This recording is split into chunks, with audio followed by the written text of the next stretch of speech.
Fala, nação tricolor ligada no Sou Mais Bahia, tudo beleza? Barbaço na área, tô aqui para começar mais um vídeo, dessa vez mais um plantão tricolor com as últimas informações do Esquadrão de Aço para você, torcedor do Bahia, ficar muito bem informado. Chegou? Deixa o like, se inscreve, ativa o sino, no mínimo 3 conteúdos por dia, claro, compartilha com geral para dar aquela moral muito importante pra gente.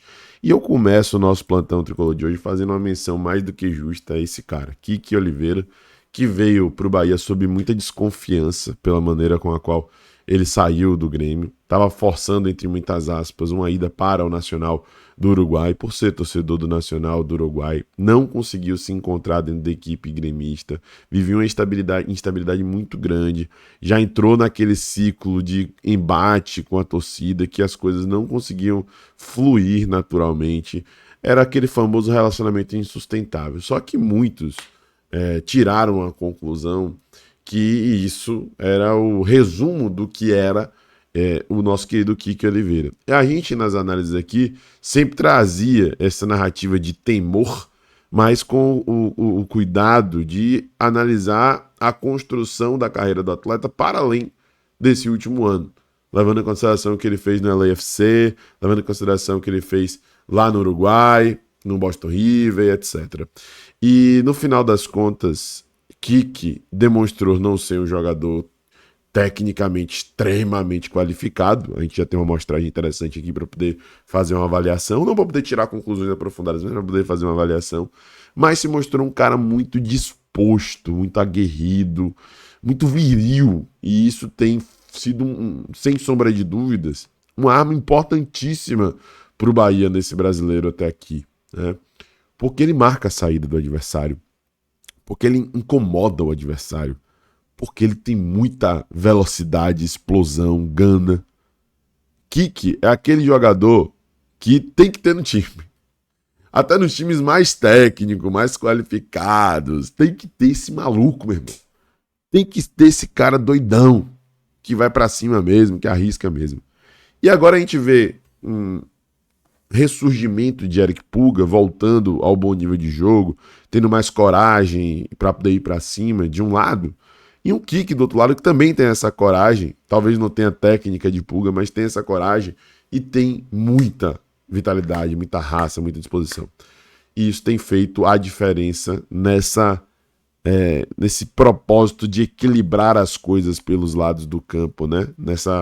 Nesse anseio pela função tática mais adequada de recomposição e de marcar saída, de fazer pressão pós-perda, né? Então o Bahia postou aí alguns vídeos dele na partida de ontem contra o Bragantino, em que fica muito nítido como a participação dele também foi importante aí para o Bahia conseguir vencer o jogo, para o Bahia conseguir incomodar o adversário, para o Bahia conseguir exercer domínio perante o rival na partida, né? Então isso foi bem bacana, bem legal, e eu acho mais do que justo esse tipo de reconhecimento aqui, que sempre que eu vejo pertinência em exaltar um cara que às vezes não tá tendo os devidos holofotes, eu faço questão de vir aqui e falar, e eu acho que é justo falar de Kiki Oliveira. Meus amigos, até um dia desses a gente tinha um tabu chato contra o Red Bull Bragantino, antes mesmo de ser Red Bull, quando era só Bragantino, que a gente nunca tinha vencido lá no Nabi Abichedi. Vencemos recentemente e agora tem um tabu do lado de lá para ser quebrado. O Bahia, meus amigos, simplesmente nunca perdeu para o Red Bull Bragantino como mandante no Brasileirão.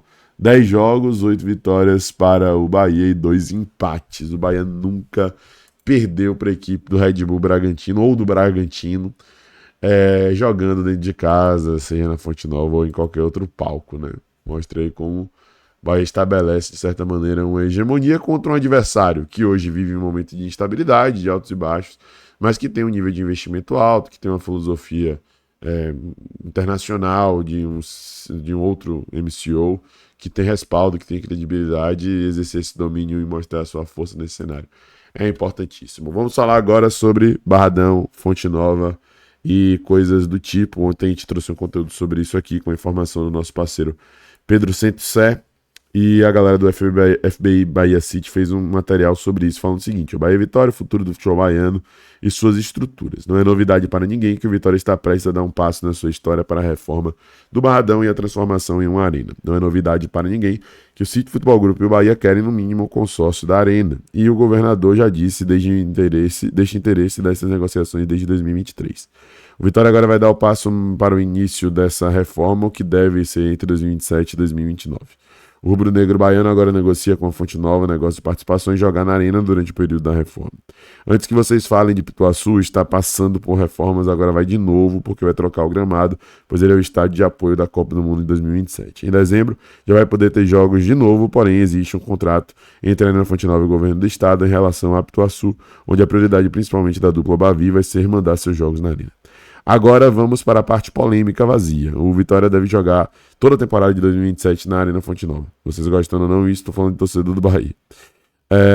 Mas a polêmica, entre aspas, começa em 2028. O Vitória deve estar ciente disso, o Bahia com certeza também. A partir de 7 de abril de 2028, a Arena Fonte Nova voltará para as mãos do governo do estado pelo fim do contrato com o atual consórcio. E o Bahia SAF vai entrar para ter o consórcio ou a compra do equipamento. Esse processo vai demorar provavelmente um tempo grande, mas ali no segundo semestre de 2027 em diante, com certeza vai pipocar muita informação. Porque é uma polêmica vazia. O Vitória só deve voltar ao Barradão entre 2029 e 2030. E o Bahia deve ser aí o grande favorito, se não for o único a administrar, pagar a concessão ou adquirir o equipamento da Arena Fonte Nova. Conflito de interesse talvez, acredito que não. A SAF do Bahia com certeza deve ter um certo interesse comercial de manter o Vitória mandando seus jogos na Arena Fonte Nova até as obras do Barradão terminarem, uma vez que o futebol é dinheiro. Então, para aqueles que viam Bahia e Vitória mandarem seus jogos na Fonte Nova antiga por um período de até 2030, isso deve acontecer. Mas não descartem o uso de Pituaçu por parte do Vitória também em alguns jogos, até pelo bem do gramado da Fonte Nova, que seria ruim para os dois, Bahia e Vitória. O City Futebol Grupo deve investir muito na Arena Fonte Nova e deixá-la com a cara azul, vermelha e branca do Bahia no futuro, mas até lá vai demorar. É um dilema, é um problema para o futuro. A gente, enquanto torcedor aqui, não precisa se preocupar com isso agora, porque é algo para o futuro, mas é evidentemente que o Bahia precisa se preparar para esse tipo de situação. Né? Principalmente, que eu já falei aqui em algumas oportunidades, reitero, né? Possibilidade de depredação e coisas do tipo. O Bahia precisa se resguardar. A gente ainda não tem uma autonomia gigantesca sobre a Fonte Nova, apesar da posição do Bahia hoje ser extremamente valiosa para a fonte. Então é saber administrar isso com inteligência. Vamos ver o que nos reserva, nos aguarda. Até lá. Thiago Marquezine, do canal 3 Pontos, que trouxe recentemente a informação lá do interesse do Bahia em Viveiros e tudo mais, né? Ele falou sobre o jogo que ainda vai acontecer, né, daqui a 2 rodadas, entre Bahia e Atlético Paranaense na Fonte Nova, e trouxe sua percepção. Olha como as coisas mudaram, cara. Fora de casa aí eu acho que ferrou, tá? Principalmente esse jogo contra o Bahia. Eu acho que esse jogo contra o Bahia, pra mim, é o jogo que a gente vai ter mais dificuldade na sequência toda. Aí entra aquele papo de jogar fora de casa, de ter o Viveiros Ball, de ter um Atlético jogando um jogo reativo que eu não sei se o nosso treinador quer jogar. Então, pra mim, acaba sendo um cenário ali de achar que a gente vai sofrer mais do que nos outros jogos contra o Bahia, que eu vejo uma equipe muito organizada, que eu vejo uma equipe que tem uma ideia de jogo muito clara, que dificulta o jogo do Atlético, de muita posse, de muitas conexões. Então, assim, pra mim o Bahia, nesse patamar ali, é um time que eu conto com a derrota. Dentro desse cenário eu conto com a derrota. E o Galo, velho, assim como o Cruzeiro, assim como o Botafogo, um momento de muita instabilidade do Galo, né? Momento de muita instabilidade do Galo, é o jogo mais distante, então assim, pode ser um Galo que encaixa no trabalho do bom Eduardo Domingues, pode ser um trabalho que... Enfim, eu queria trazer só a parte que ele fala aí do Bahia, acho que essa parte foi contemplada, mas é legal ver essa realidade atual, assim, né, de temor ao Bahia, né, que o Bahia tem construído, que tem sido feito. Isso daí foi gravado antes do jogo contra o Cruzeiro, o Atlético tá ganhando do Cruzeiro, teve gol de Viveiros, diga-se de passagem.